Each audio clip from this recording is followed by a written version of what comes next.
네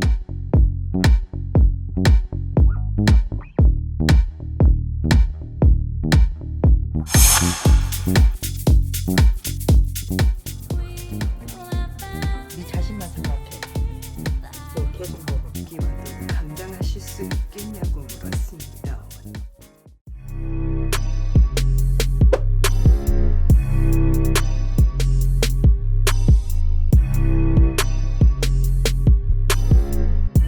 다른 사람에 대해서 입장이나 공감이나 배려는 전혀 없고 나를 위해서 모든 수단과 방법을 가리지 않고 그 어릴 때부터 자신에 대한 결핍된 사랑을 이제 성숙하게 승화하지 못하고 자식을 자신의 욕구 해소의 하나의 도구로 이용하면서 그런 양상이 나타난 게 자기애성 인격장애 환자들의 특징이고, 그 한서진 씨는 남한테 보여지는 게 굉장히 중요한 사람이에요. 겉에 드러나는 것에 대해서 되게 초점을 두는 게 많이 있잖아요. 가족 사진도 다른 가족들하고 다르게 한서진 씨 가족은 되게 화려하게 드레스랑 슈트를 입고선 되게 경직된 자세로 전형적인 그런 것들을 하고 있고,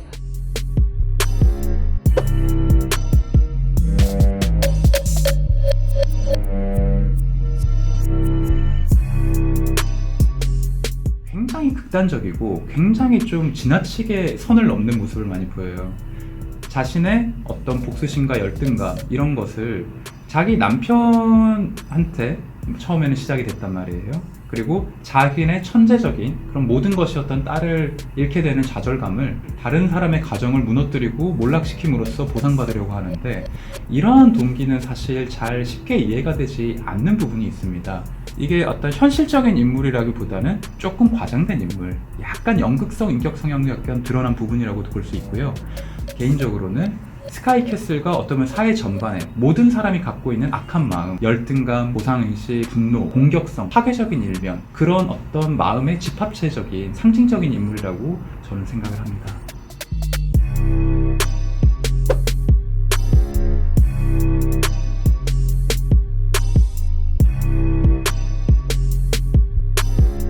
나의 이득, 나를 위해서, 나를 굉장히 사랑하고, 내가 원하는 걸 이어가기 위해서 이 사람도 수단과 방법을 이용하지 않잖아요. 환자도 수익 목적으로 환자를 더 많이 보고 자신이 높은 자리에 올라가기 위해서 부모의 백을 이용하고, 그런 특성들이 다들 좀 자기애성 인격장애 환자에 합당한 소견들을 많이 보이고 있습니다. 평생 어머니의 품 안에서 살아온 나약한 어린 남자, 그리고 실질적으로는 굉장히 열등감 속에 쌓인 어른아이, 뭐 이렇게 표현할 수 있겠네요.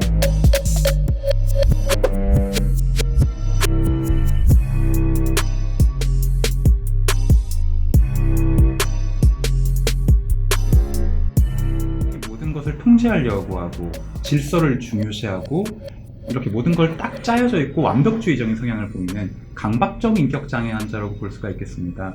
항상 준비된 모습이려고 하고, 되게 드라마에서 보면 정장에 조끼에 항상 그 수트를 차려입고 있잖아요. 이런 것들이 자신의 어떤 완벽주의적인 성향, 집착하는 성향, 하나도 자신의 계획이나 통제에서 벗어날 수 없다. 아내는 물론 아이와 자기 딸, 모든 것을 자기의 어떤 계획표대로 자기 성공에 대한 도구로 삼는 그런 집착이 보이는 성향을 보이는 인물이라고 하겠습니다.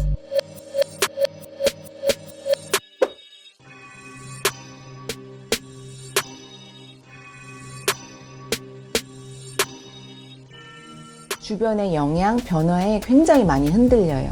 겉으로는 되게 세고 거칠고 다른 사람들을 막 이렇게 위협하잖아요. 말로나 태도나.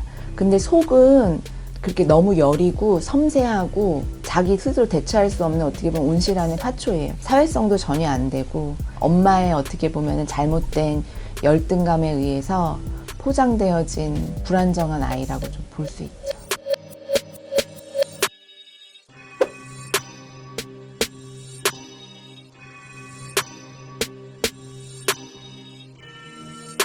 어린아이다운 순수함과 천진난만함을 전혀 찾아볼 수가 없는 그런 아이인데, 자기가 이런 불우한 환경 속에서 모든 것을 생존하기 위해 혼자 힘으로 얻어야 되다 보니까 어른들에 대한, 자기의 친부에 대한, 사회 전반에 대한 굉장히 복수심과 분노가 꽉 차 있는 아이예요. 문제를 일으키고 어른한테 대들고 이런 복수심이 표출되는 그런 아이라고 느껴질 수 있겠습니다.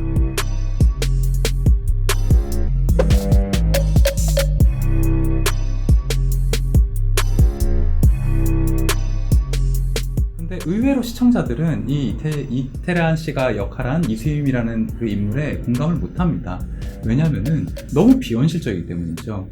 저렇게 아이들한테 공감적인 따뜻한 말만 할 수가 있을까? 아이들이 놀고 싶어하고 일탈을 하고 공부에 집중을 못하면 바로 잡아줘야 되는데, 엄마로서 싫은 소리도 해야 되는데, 그렇게 아무것도 안 하고 좋은 역할만 하고 도덕적인 얘기만 하면서는 대한민국 현실에서 입시 상황에서 살아남을 수 없다는 거를 시청자들도 느끼고 있는 거죠. 너무나 비현실적이고 이상적인 인물로 나오기 때문에 실제 엄마들이 저런 사람이 어딨어 하고 때문에 오히려 공감을 못하는 인물, 그래서 그 엄마들이 싫어하는 인물로 이렇게 표현되고 있는 것 같습니다.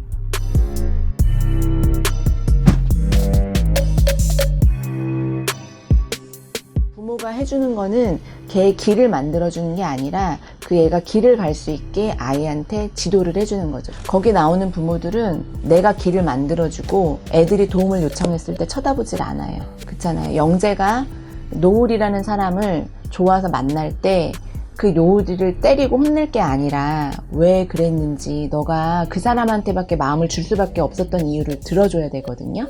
그건 걔가 힘들다고 자기간에 발악을 하는 거잖아요. 예빈이도 마찬가지로 도둑질을 했다라는 거는 그걸 알았을 때 바로 불러다가 그 상황을 묻고서는 그거를 조율해야 되는데 방임하고 내가 원하는 쪽으로만 길을 만들어주잖아요. 중요한 거는 내 자식이 지금 당장 편하게 길을 갈 수 있게 하는 게 아니라 그거를 할 수 있게 능력을 기를 수 있도록 뒤에서 기다려주고 아이가 원할 때 즉각적으로 반응해주고, 그래서 아이가 단단하게 자랄 수 있게 바르게 성장할 수 있게 해주는 게 부모의 역할이라는 거고.